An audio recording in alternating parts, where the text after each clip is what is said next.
"This is our home now, Dad. You're just living here." My son-in-law said it right to my face, standing in my kitchen, holding a cup of coffee he'd made with my machine, wearing slippers he'd left in my hallway. He smiled when he said it. That smile was the moment I decided everything was going to change. Before we continue, please subscribe to the channel and drop a comment telling me what time it is where you are right now. The morning it started. Really started. Not the slow boil of the previous 2 years, but the moment I understood what was actually happening. I was in my own garage, looking for my toolbox. I'd bought that toolbox in 1987 at a Sears in Columbus, Ohio. 40-pound chest, red, with my initials scratched into the side. It wasn't where I'd left it. Nothing was where I'd left it anymore. My name is Gene. I'm 64 years old. I spent 31 years as a structural engineer for a firm outside of Cincinnati, retiring in 2019 with a pension, a 401k I'd been careful with, and a house I'd paid off completely in 2016. 3 bedrooms, 2 baths, half an acre on Millbrook Road in Fairfield Township, Warren County, Ohio. I bought it in 1994 with my late wife, Ruth. She passed in 2018 from pancreatic cancer, 14 months after the diagnosis. The house was mine, fully and completely, and it was also the last place on earth that still felt like her. My daughter, Pam, is 41. She married her husband. I'll call him my son-in-law because that's all he ever really was to me, in 2015. His name is Troy. Troy sold commercial real estate and had a talent for making everything sound like an opportunity. When Pam called me in November of 2021 and said they were in trouble, Troy had already framed it as a temporary setback. The market shifted, he told me on the phone. We just need to stabilize. I told them to come home. They arrived with my granddaughter, Lily, who was 9 at the time, and 4 carloads of furniture I had no room for. Troy had rented a storage unit without asking me, using my home address as the contact. That was week 1. I want to be honest about something. For the first few months, it was fine. More than fine. Having Lily in the house brought something back into those rooms that had been missing since Ruth. She'd leave crayon drawings on the kitchen table. She called me Pop Gene. She was the reason I didn't say anything the first time Troy rearranged the living room furniture without asking, or the second time he told Pam that the neighborhood was working class in a tone that made clear he considered himself above it. I wrote checks. $1,000 here for Lily's school fees, $1,200. $1,200 there. When Troy's car needed a transmission, I paid the electric bill, the gas, the water, the internet, all of it, every month, in a house where 3 other adults were living and contributing nothing toward the overhead. By the end of year 1, Troy had started calling it our place when he talked to people on the phone. By the end of year 2, he had started treating me like the one who was visiting. The toolbox turned up in the storage unit he'd rented. He'd put it there to make room in the garage for his golf clubs. When I asked him about it, he shrugged and said he figured I didn't use it much anymore. I was 63 years old, not 90. I still changed my own oil. The birthday party, my 64th birthday, March of 2023, was when it broke open. Pam had planned a small dinner. I'd asked for nothing fancy, just a few people from the neighborhood, my old colleague Mort from the engineering firm, maybe some of Pam's friends if she wanted. I came home from a walk at 5 in the afternoon to find Troy greeting people at my front door like he owned the building. He'd invited 11 of his own friends, real estate contacts, a couple he was trying to impress for a listing. People I'd never met. They were eating food Pam had spent the afternoon preparing, drinking wine from a case Troy had bought. Using a credit card he'd asked me to put on file for household expenses. I stood in my own entryway for a moment, looking at a living room full of strangers, and felt something I hadn't felt since I was a kid. Invisible. I went to find Pam in the kitchen. She was carrying a tray of bruschetta, moving efficiently, and when she saw me, she smiled the way you smile at a guest. Not at your father. at someone you're being polite to. Troy spotted me from across the room and raised his wine glass. Gene, there he is. Birthday boy. Go sit down. We'll bring you a plate. Go sit down, in my own house. On my birthday. Lily found me a few minutes later, sitting on the back porch by myself. She climbed up onto the chair next to me and leaned her head against my arm. Pop, Gene. Are you sad? I'm thinking, I told her. You get that face when you're thinking, she said. Grandma Ruth used to make that face too. I put my arm around her and we sat there in the dark while the party went on inside without us. That night I called my oldest friend Ray. And I want to be careful here, because Ray is not in this story to be a sidekick. He's just a man who has known me since 1979 and who says exactly what he thinks. We'd worked together at the firm for 22 years. He'd sat with me at the hospital the night Ruth died. Gene, he said after I told him what had happened, how long are you going to let this go on? I don't want to damage my relationship with Pam. Your relationship with Pam, Ray said, is already being damaged. You just can't see it yet, because you're the one absorbing all the damage. I didn't sleep well that night. But I started paying attention in a different way after that. I went to my filing cabinet in the study and pulled out a yellow legal pad, started writing down numbers. The $3, $200 I'd given them for first and last month's rent on an apartment they'd decided not to take because moving again seemed like too much trouble. The $8,500 I had transferred when Troy's business license renewal got tangled up in a lawsuit with a former partner. Monthly household expenses. I went back through my bank statements for 2 years and added carefully. Electric bills that had tripled with 4 people in the house. Grocery runs I paid for entirely. The $100 I had spent repainting the guest rooms because Troy said the color was depressing and he was having trouble working from home. The number at the bottom of the page when I was done was $67,400. $67,400 over 27 months. And not once, not one time, had either of them sat down with me and said, Gene, here's where we are, here's our plan, here's when we think we can repay you. Not once. I called my attorney. Her name is Beverly, and she handles estate planning and property law out of a small firm in Mason, Ohio. I've worked with her since I sold some commercial property in 2017. I told her I needed to understand my options. She was direct, which is why I like her. Gene, if they don't have a lease and haven't paid rent, they have no tenancy rights as long as you follow proper procedure. Ohio law requires written notice to vacate. 30 days for month-to-month occupants. You deliver the notice, you document it, and if they don't leave, you file for eviction. I'm not sure I'm ready to go that far. Then figure out what you are ready for, she said. But document everything starting today. I bought a small notebook and kept it in my jacket pocket. I started writing down incidents with dates and times. Not because I'm a cold person.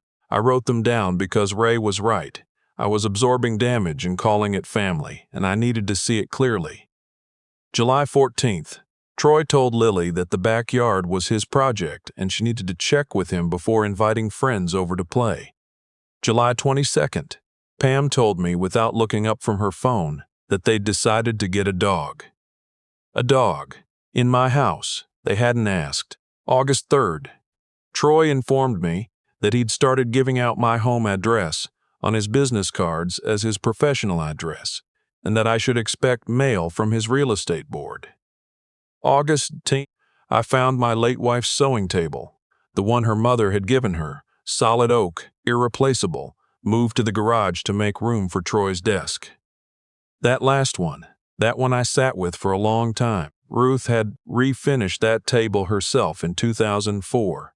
She'd stripped it down to bare wood, spent 3 weekends on her knees in the driveway, and come inside covered in sawdust and smelling like mineral spirits, grinning like she'd climbed a mountain. It was the last project she'd finished before the diagnosis. Troy had moved it to the garage without asking me, without mentioning it. without thinking, apparently, that it might matter to anyone. I carried it back inside myself, both hands shaking a little, and put it in my bedroom where no one could touch it. That evening, I called Beverly back. I said, "I'm ready." She walked me through the 30-day notice requirements. I asked her to prepare the paperwork. We scheduled a follow-up for the following week to go through it. Here is what I didn't do. I didn't tell Pam or Troy what was coming. I'd spent 2 years being talked over, arranged around, and apologized past. I was done announcing myself. The notice was delivered on a Tuesday in September. Beverly sent it certified mail, and I also hand-delivered a copy, set it on the kitchen table at 7 in the morning while Troy was still asleep and Pam was having coffee. She read it in silence. Then she looked up at me like I'd slapped her. "Dad, what is this?" "It's a notice to vacate. You have 30 days. This is—" She put the paper down. "This is insane. We're your family. Pam, I love you. I love Lily more than I can say. But I need you to hear me clearly right now. This is my house. You and Troy have been living here for over 2 years at my expense. You have not paid rent. You have not contributed to utilities. You have moved my belongings, used my property as a business address without permission, and treated this house as though it belongs to Troy. It does not. It belongs to me. You have 30 days, she cried. Troy emerged from the bedroom 10 minutes later, and his reaction was different. He was angry immediately and loudly. "This is retaliation," he said. "Because of the birthday party? You're doing this because of that?" "I'm doing this because it's my house," I said.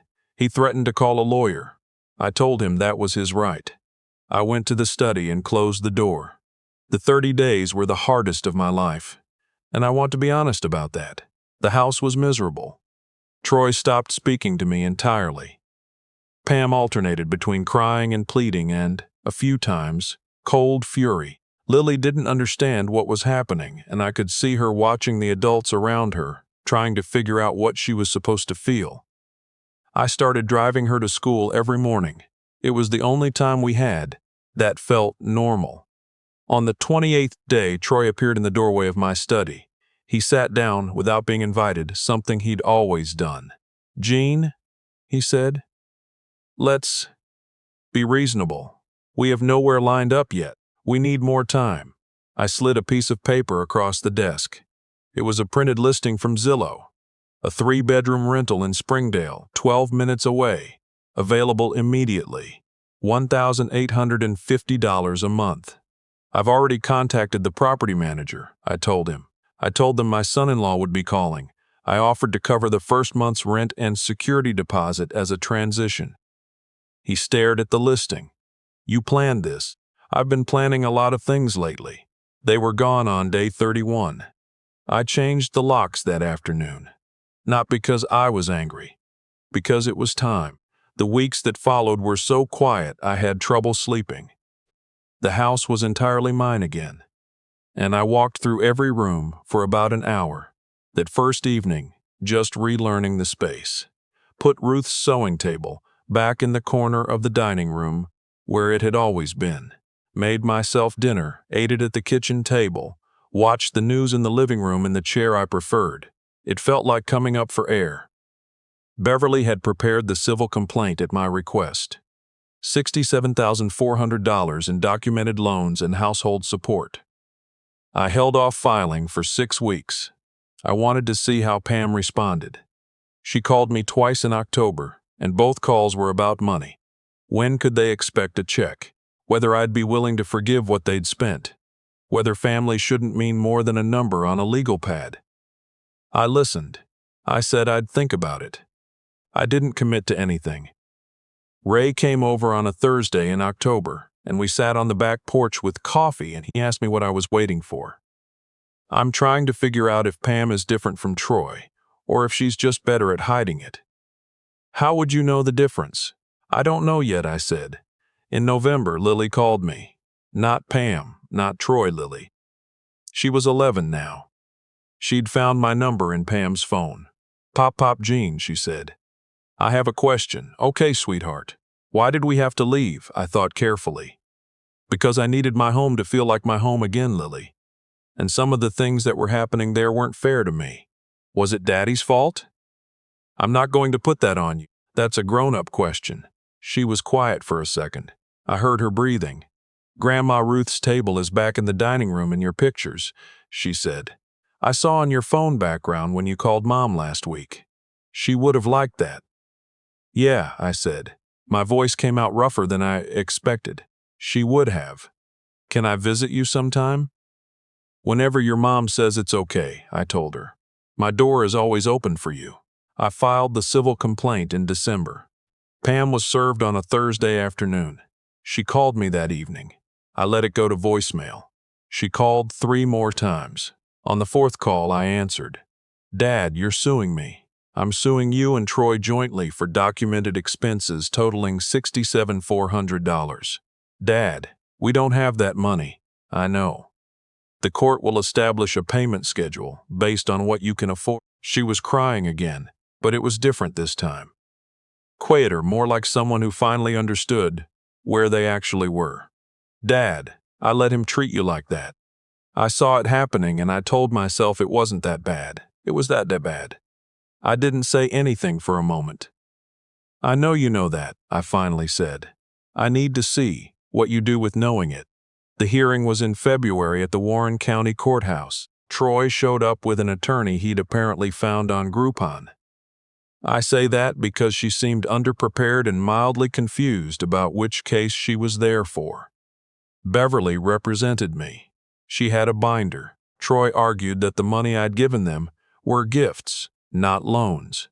Beverly produced 11 emails and 3 text messages in which Troy had explicitly promised repayment. She produced bank statements showing every transfer. She produced a lease agreement that Troy himself had drafted when they first moved in. An agreement he'd given me to look over and then never brought up again, because it would have required them to pay $800 a month in rent. The judge, a methodical man in his 50s who looked like he'd heard every variation of this story, reviewed the documents for about 10 minutes without speaking. Then he looked up. Mr. he said, Troy's last name. You lived in this man's home for 27 months. He paid your utility bills, your legal fees, and provided documented financial assistance of over $67,000. You're describing these as gifts. Your own emails describe them as loans. Which is it? Troy started to answer. Because I'll tell you which it is, the judge said. It's whatever the documentation says, and the documentation is comprehensive. Judgment for the plaintiff, $67,400 plus court costs. Payment schedule to be determined based on financial disclosure. Beverly squeezed my arm briefly as we stood. In the hallway outside, Troy walked past me without making eye contact. His attorney was already on her phone. Pam stopped a few feet away. She looked like she hadn't been sleeping. Dad, I'm going to pay my half, whatever it takes, however long. I want you to know that. I know, I said. Is there? She stopped. Is there a way back from this? For us? I looked at my daughter. I'd changed her diapers, taught her to ride a bike on this very street. Sat with her through a miscarriage in 2018, right after Ruth died, one of the worst months of my life. She was in there somewhere, under everything that had happened. Pam, I said, you're my daughter. That doesn't change. But trust is a thing that gets rebuilt over years, not conversations. You start paying. You start showing me who you are without Troy making decisions for both of you, and we see where we are in a year. She nodded. Not the desperate nodding of someone trying to say whatever works. Just a quiet nod like someone accepting a fair deal. Troy and Pam separated in March and finalized a divorce by summer. I didn't track it closely. Ray kept me updated because he has a friend who works at the courthouse. Troy moved to northern Kentucky, near Covington. He was apparently back in real estate, starting over. Lily stayed with Pam. She called me on a Sunday afternoon in April. Pop, Jean. Mom says I can come visit next weekend if you want. I told her. Come Saturday. I'll make the waffles, she laughed. The real kind, surprised out of her. She came on Saturday. I made waffles. We played Scrabble at the kitchen table, the same table where Ruth and I had played every Sunday for 20 years. Lily put down a 7-letter word in the third round and looked up at me with this expression, both proud and trying not to show it. "Where did you learn that word?" I asked. She shrugged. "Pop Pop Jean," I read. She left at 7 in the evening, hugging me at the door for a long moment, and then waved from the car window as Pam backed down the driveway. Pam made her first payment in March, $250, transferred directly to my account. She's made every payment since. Troy made 2 payments and then went silent. Beverly is handling that. Ray came by the following Thursday, the way he does, and we sat on the back porch as the weather started turning. He asked me what I'd learned. I thought about it for a while. The porch was quiet. The neighbor's dog was barking somewhere down the block. Inside, Ruth's sewing table stood in its corner. "I learned that love isn't the same thing as permission," I told him. "I loved my daughter, and I let that love become permission for things that weren't right, confused them." He was quiet for a moment. And now I know the difference." Ray nodded and picked up his coffee cup. Below us, the backyard was coming back. The flower beds Pam had let go untended for 2 years were already pushing up the first green of the season. I'd planted bulbs in October, in the rows Ruth had marked out. I hadn't known if they'd take, but there they were, small and stubborn and entirely on schedule. I didn't build a wall around myself. I drew a line and stood on the right side of it. That's all any of us can really do.